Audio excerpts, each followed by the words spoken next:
Gangsters, what's up guys? This is going to be a tutorial requested by one of the viewers on how to utilize the paddle mode or the tap up, tap down in the GM 6, 8, and 10 speed transmissions.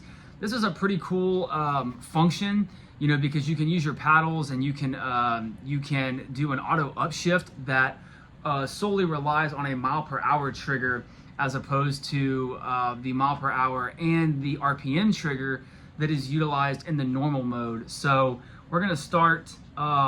This really is for like a lot of you guys that are doing drag racing and roll racing, you know, and things like that.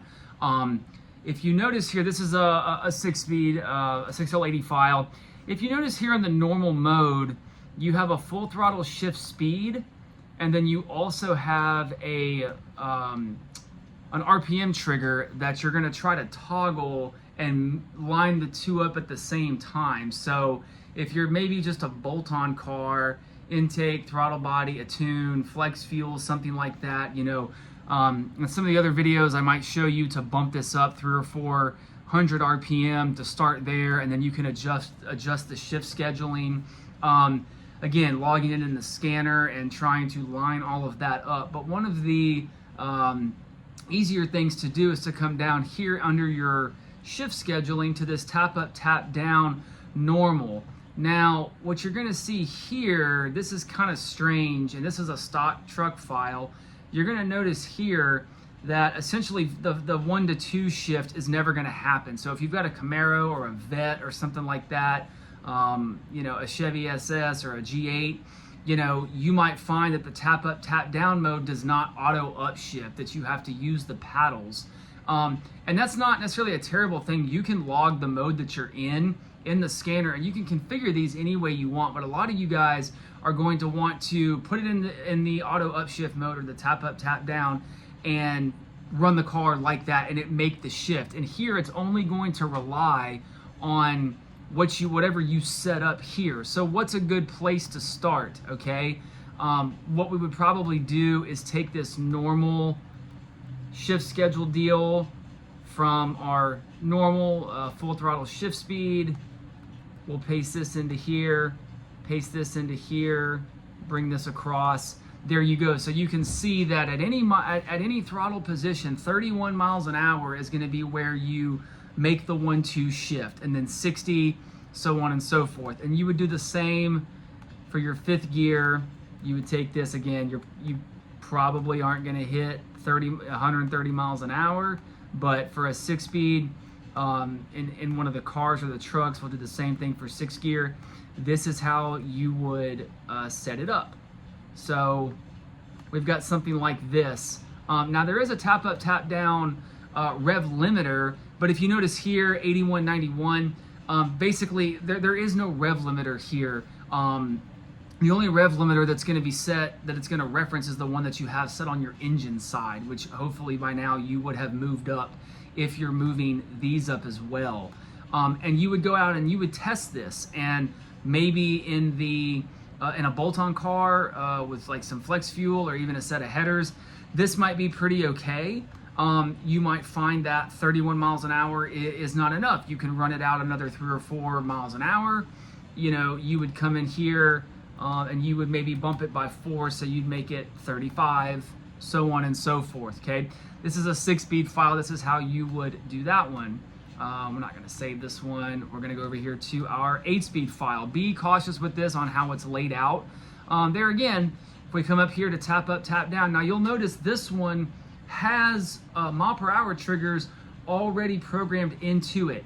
And I can tell you guys that if you are making any sort of decent power, if you have a camshaft, an intake manifold, if you're lucky enough to have forced induction, I can tell you right now that 43 miles an hour, you are going to run into the rev limiter far before you hit that mile per hour trigger. It's just not going to happen.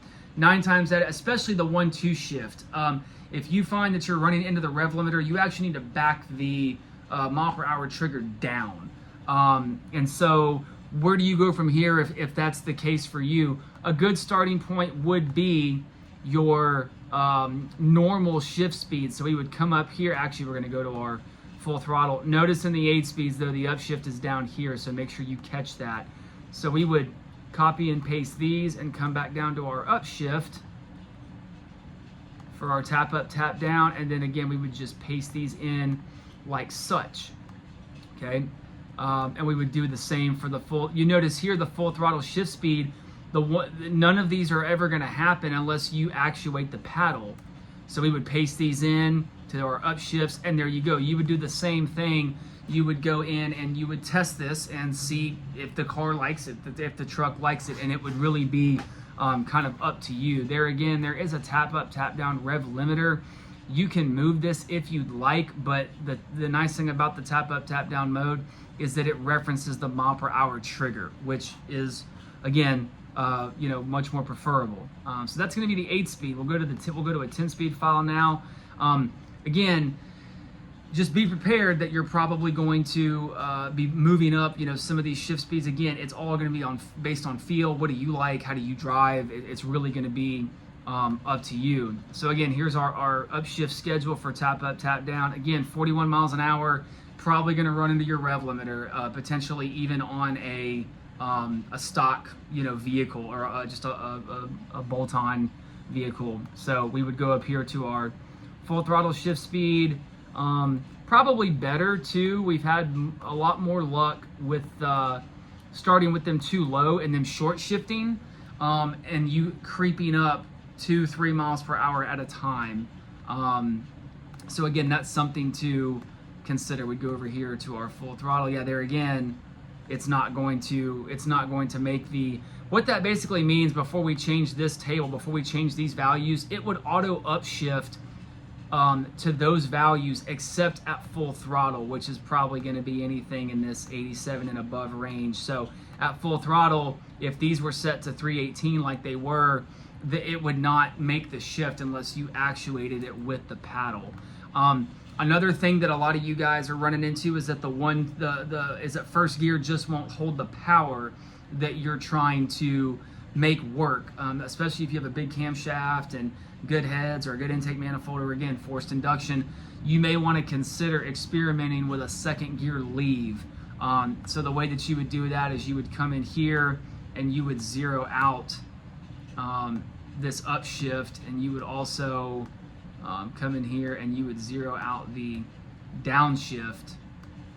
Also go to our full throttle, make that 0, make our downshift 0. That way it never, and the same would apply for the 6 and the 8 speed. That way you have the ability, you don't have the ability to downshift. So again, those of you guys that are making really big power, you know, and this is into the, you know, the 600 plus range, especially like on a street tire, like a hard tire or something, something that's not a drag radial. You know, this might be something you'd want to play around with. Have that, you know, put into one of the modes that you can use. And again, you'd have to go back to your general section, and you'd have to look at, you know, where everything is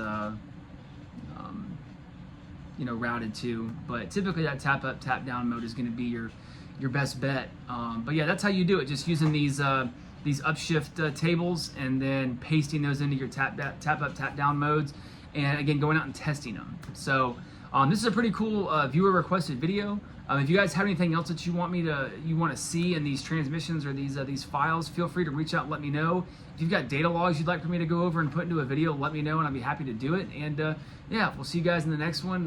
Yeah, thanks.